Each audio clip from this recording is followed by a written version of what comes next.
আসসালামু আলাইকুম ওয়া রাহমাতুল্লাহি ওয়া বারাকাতুহু। আলহামদুলিল্লাহ। সম্মানিত ভাই বোন, জীবনের সবচেয়ে পরম তৃপ্তি এবং আত্মাকে পরিশুদ্ধ করার অন্যতম ইবাদত সলাত। আমরা সেই সলাত কিভাবে শুদ্ধতায় পৌঁছানো যায়, নির্ভুলভাবে আদায় করলে আল্লাহ তাআলা বেশি খুশি হবেন, ওই জায়গাটিতেই কাজ করার চেষ্টা করছি।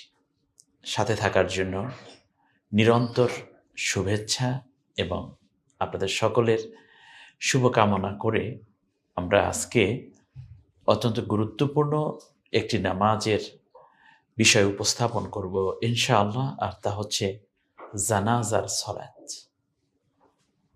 জীবনের প্রতিটা মুহূর্তে আল্লাহ রাব্বুল আলামিনকে স্মরণ করা এবং তারই আনুগত্যের মধ্যে নিজেদেরকে টিকিয়ে রাখার সংগ্রাম, কখনো অর্থনৈতিক সমৃদ্ধি, আবার কখনো কেউ ক্ষমতার উচ্চ পদে অধিষ্ঠিত হওয়ার জন্য আকাঙ্ক্ষা, কিংবা জ্ঞানী হওয়া, রিজিকের মধ্যে বেশি করে দামি খাবারকে ইনক্লুড করা, আমাদের কত না প্রচেষ্টা, সন্তান পাওয়া, ভালো স্ত্রী পাওয়া ইত্যাদি। কিন্তু কখন যে জীবন গাড়িটি হার্ট ব্রেক হয়ে যাবে কেউ জানি না। ইসলাম চমৎকার একটি দিক নির্দেশনা দিয়েছে। এক মোমেন মারা গেলে আর এক মোমেনের কর্তব্য হয়ে দাঁড়ায় তাকে জানাজা, তার পূর্বে গোসল এবং কাফন জড়ানো, এবং মৃত ব্যক্তির ঋণ পরিশোধের জন্য তার স্বজনদেরকে উদ্বুদ্ধ করা, দাফনের আগেই কোনো ওসিয়ত থাকলে তা পূরণ করা তার সম্পদ থেকে, সর্বোপরি জানাজা পড়িয়ে যত্ন সহকারে তাকে দাফন কার্য সম্পন্ন করা, যা অন্য কোনো ধর্মাবলম্বীদের মধ্যে এত যত্নটা খুবই অনুপস্থিত।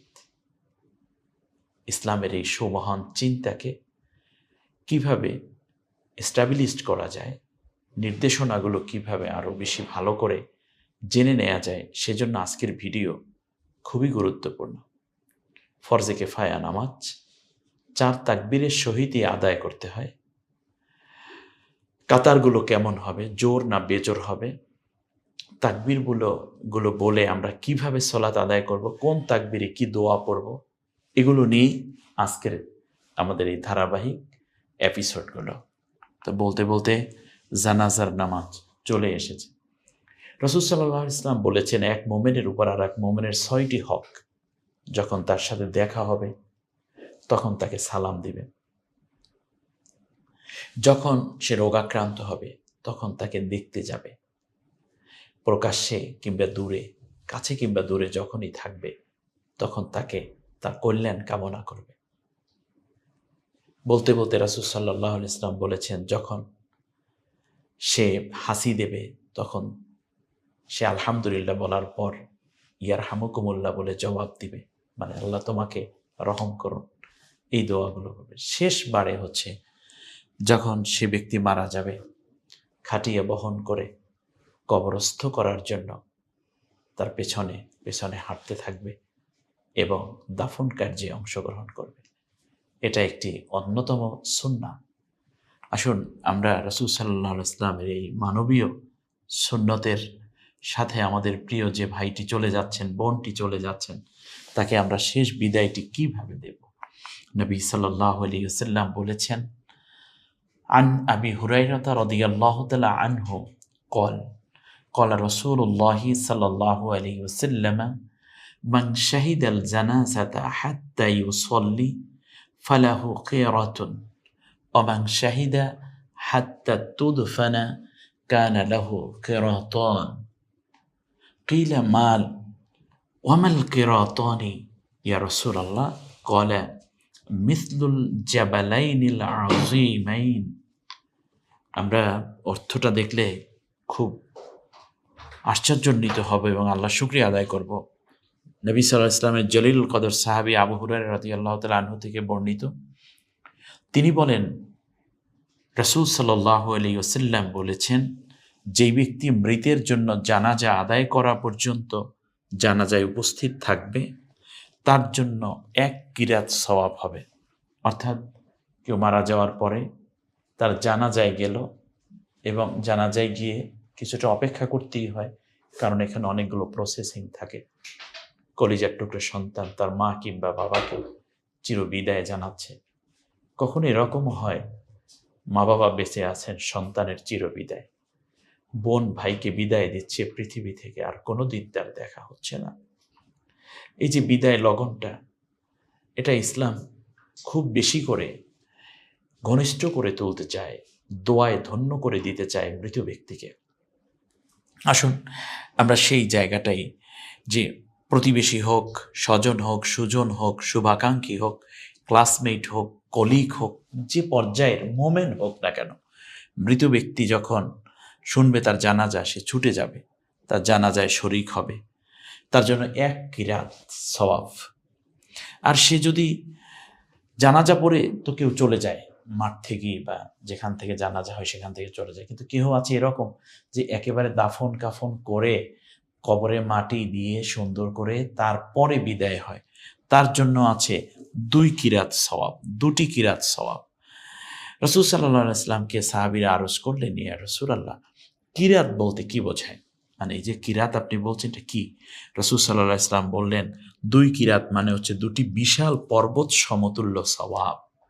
সহিহুল বুখারী হাদিস নম্বর 1325, এটা নবী সাল্লাল্লাহু আলাইহি ওয়াসাল্লাম বলেছেন। আমরা জানাজায় শরিক হব, চেষ্টা করব। আপনি অন্যের জানাজায় শরিক না হলে আপনার জানাজা পড়তে কে আসবে? অতএব জানাজায় শরিক হওয়ার এই আমল যেন আমরা বেশি বেশি করতে পারি।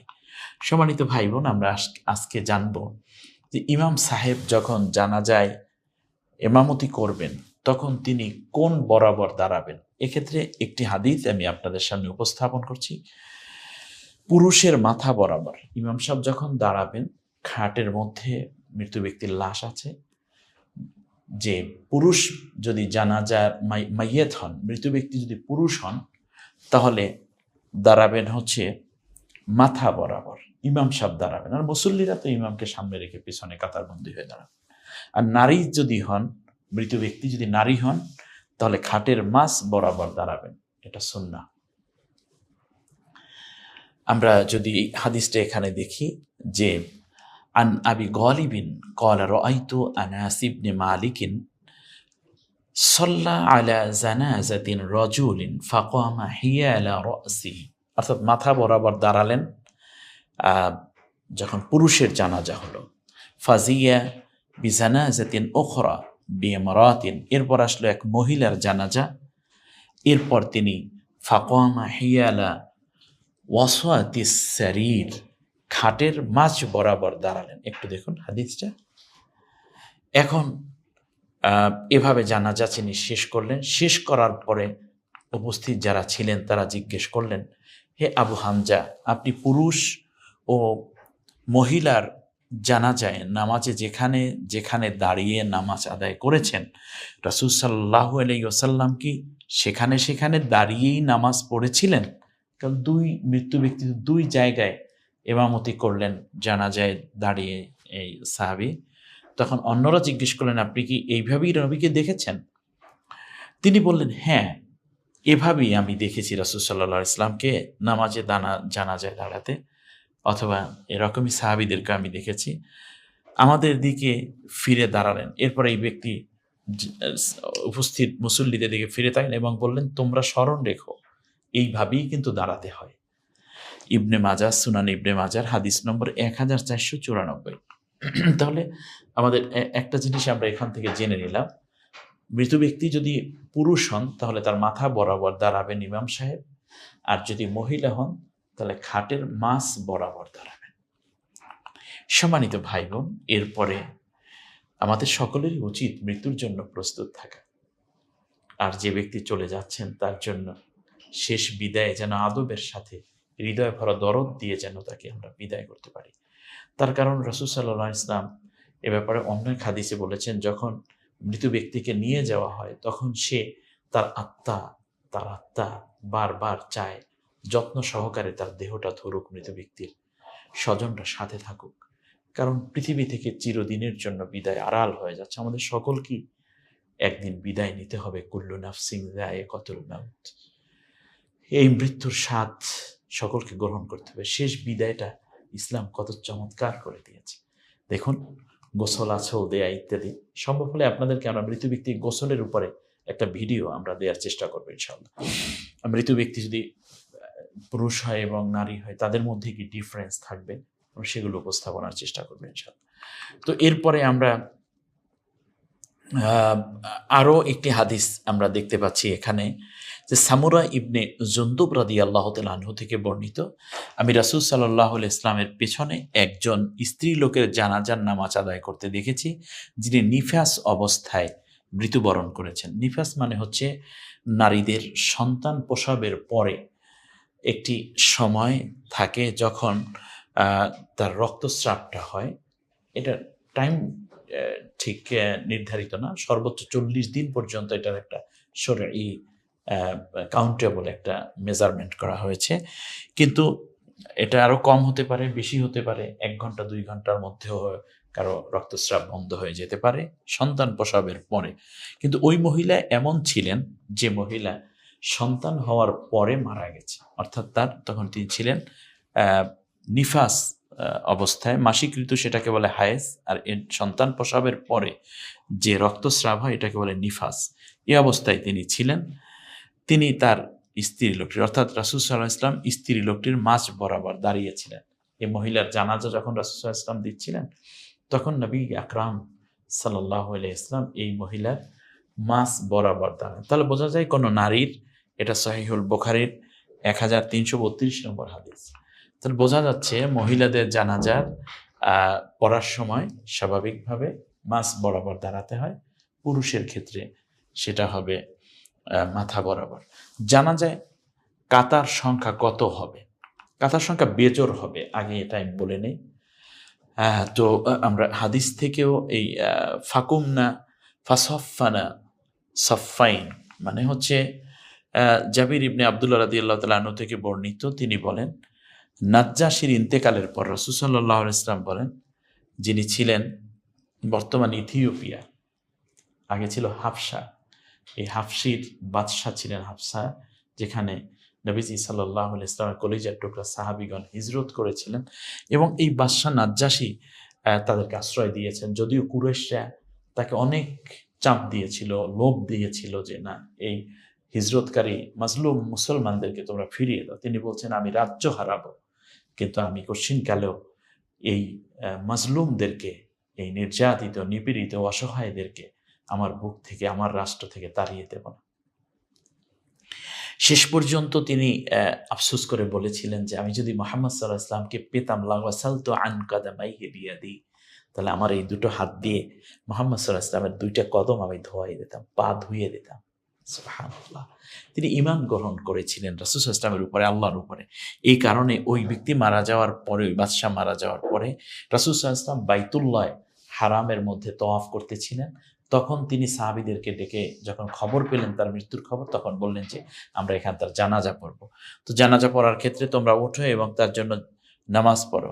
জাবির রাদিয়াল্লাহু তাআলা আনহু বললেন আমরা উঠে দাঁড়ালাম, 2 কাতারে দাঁড় করিয়ে দিলেন। তাহলে ইমাম সহ 2 কাতার হলো। প্রথম কাতারের চেয়ে পরের কাতারটা একটু বড় হবে। আমরা যখন নামাজ পড়ি ফরজ নামাজ, তখন প্রথম কাতার পুরো করি, তারপর পরের কাতার এভাবে, শেষ কাতার ছোট হয়।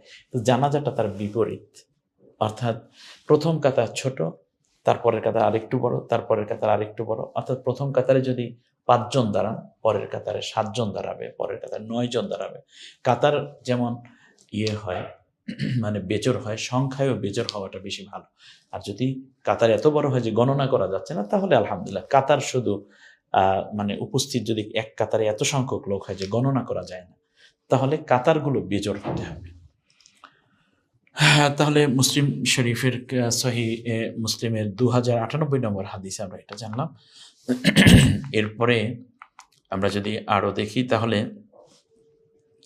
মালিক ইবনে হুবাইরা রাদিয়াল্লাহু তাআলা আনহু থেকে বর্ণিত, তিনি বলেন রাসূল সাল্লাল্লাহু আলাইহি ওয়াসাল্লাম বলেন, কেউ মারা গেলে তার জানাজায় নামাজ যদি 3 কাতার লোক উপস্থিত হয়, আল্লাহ তাআলা তার জন্য জান্নাত ওয়াজিব করে দেন।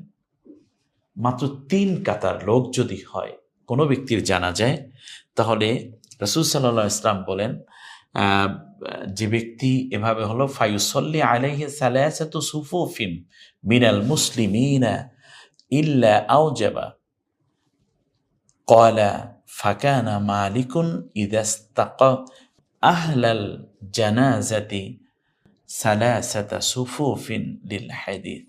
এখানে দুইটা কথা আছে, সেটা হচ্ছে জানাজায় 3 কাতার লোক উপস্থিত হয়, তাহলে এই 3 কাতার কেমন হবে? মিনাল মুসলিমিন, মুসলমান ব্যক্তি যদি হয় এবং উপস্থিত যদি মুসলিম হন তারা, তাহলে কিন্তু মুসলিম হতে হবে, মুনাফিক না।